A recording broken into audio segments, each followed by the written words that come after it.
Dámy a páni, takto vyzerá nová Micra.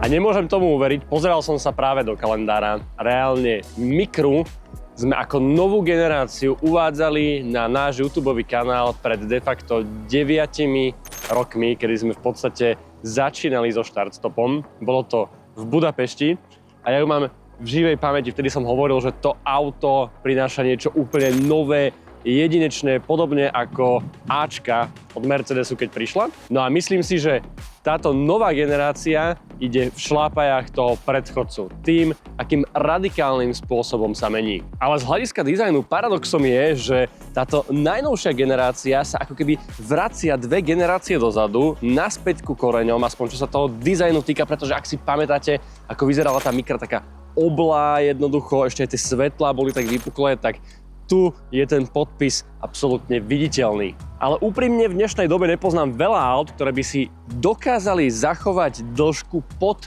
4 metre. Novej Micre sa to podarilo, pričom rázvor osy kolies má hodnotu 2540 mm. Ale áno, nebudem vás naťahovať, tí, ktorí v tom vidíte nový Renault R5, je to tak. Nissan a Renault sú spolu v aliancii a teda spolupracujú, ale páči sa mi, akým spôsobom k tomu jednoducho Nissan pristúpil, pretože to vôbec nevyzerá ako nejaký prekapotovaný Renault, práve naopak. Vyzerá to ako Micra, ako by som si predstavoval novú generáciu Micry a jednoducho má to svoj originálny charakter.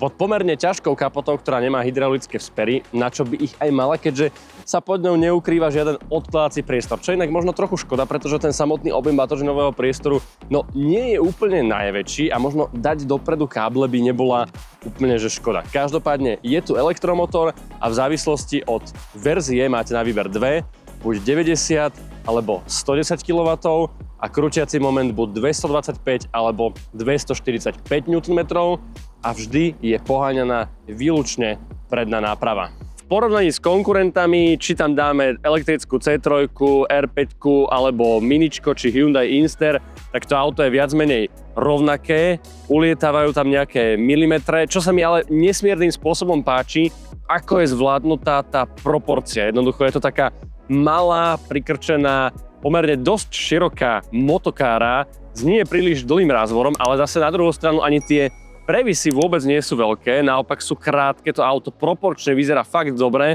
nehovoriac o pomerne úzkých oknách voči zvyšku toho bočného profilu.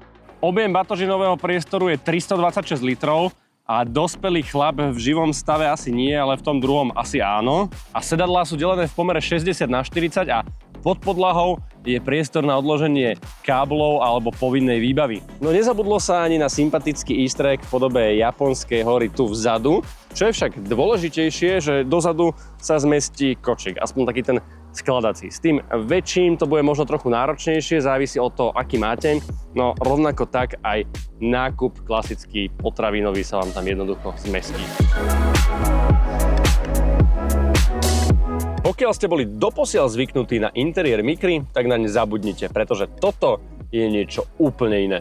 Pre zákazníkov Nissanu to bude naozaj dramatický skok, pretože interiér sa nijak zásadne netají tým, od koho si berie inšpiráciu, ale mne sa to páči, pretože ten prístrojový kokpit, digitálny prístrojový štít pred vami, rovnako ako aj displej infotainmentu sú umiestnené vyššie, vďaka čomu sú prehľadnejšie, dostupnejšie. Na druhú stranu panel klimatizácie je samostatne vyvedený.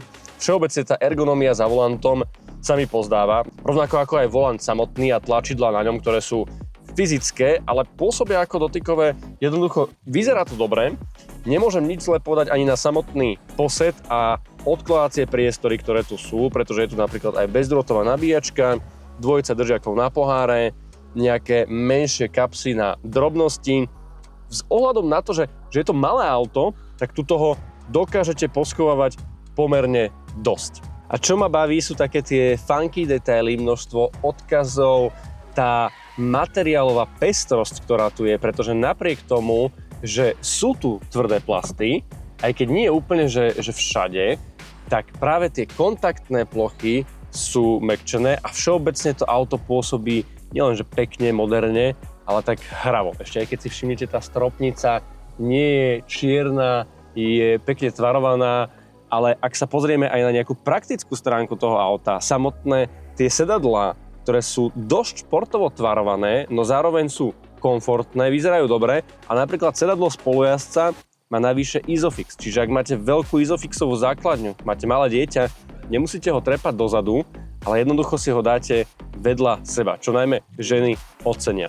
No, na 2,5 metra dlhom rázvore toho veľa nevymyslíte. Ten nástupný otvor je v pohode, len teda tú nohu si tam najprv musím tak zašprajcnúť, pretože tie sedadlá sú že extrémne nízko.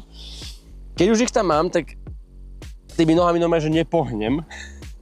A čo sa týka toho priestoru na kolena, tak spolujazdcovi môžem spraviť takto masáž, ale teda akože sadnúť si sadnem, hej. A už keď akože sedím, tak to není, že až tak zle.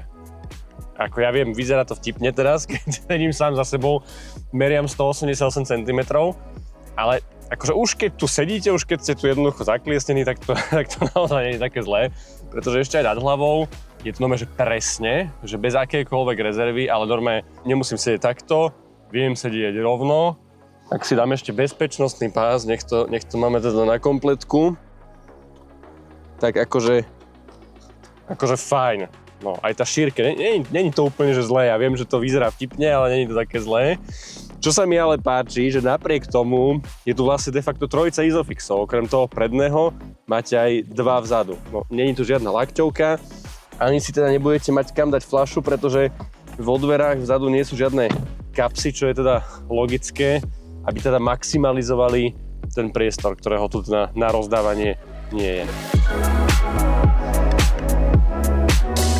Micra sa predáva s dvojicou akumulátorov, základná 40 alebo väčšia 52, pričom pri tej základnej máte 80 kW maximálne nabíjanie, nami testovaná verzia má 100 kW, čo aj teda sme v praxi dosiahli, ba dokonca až prekonali.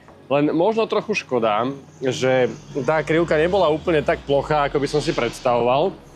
Už od začiatku my sme prišli s úplne vybitým akumulátorom, mali sme 0% a hneď sme sa prakticky nabíjali tou 100. No, nedokázalo si to udržať nejakú extrémne dlhú dobu. Ak sa pozrieme na tú krivku, tak mimo týchto výkyvov, ktoré boli spôsobené tým, že sa tu nabíjali a pripájali aj ostatné autá, tak priemerný nabíjací výkon aktuálne po nabití de facto 90% je 65 kW. Akože OK, predstavoval som si možno o niečo vyššiu hodnotu a aktuálna doba nabíjania je na úrovni 45-44 minút. Nemáme ešte nabité na 100%, ale ak si zoberieme údaje udávané výrobcom, to znamená, že z 15 na 80% za 30 minút, tak áno, je to reálne. Pokiaľ milujete šoférovanie, tak nová Micra vás jednoducho bude baviť.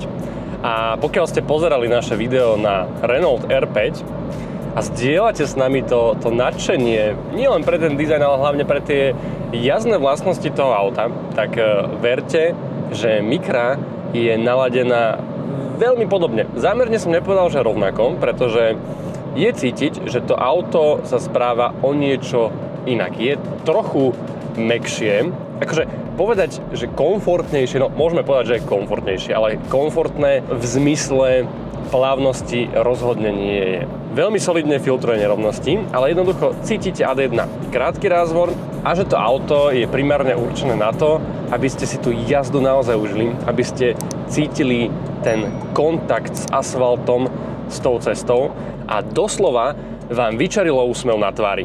Je to také funky car, ktoré už dnes tak ľahko nenájdete a ak áno, tak stojí celkom dosť peňazí.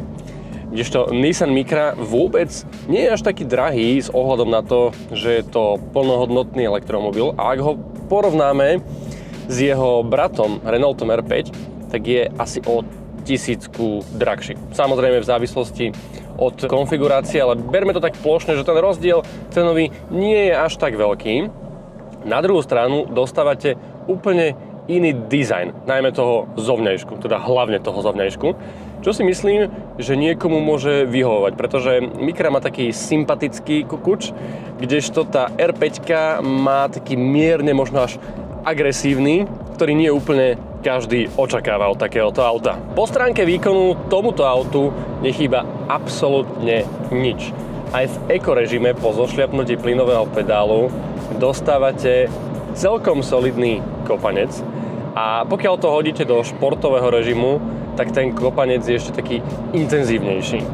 Samozrejme, že nečakajte trhač asfaltu, no s ohľadom na rozmery, hmotnosť a kategóriu daného auta si myslím, že naozaj nič viac v tejto našej konfigurácii jednoducho potrebovať ani nebudete.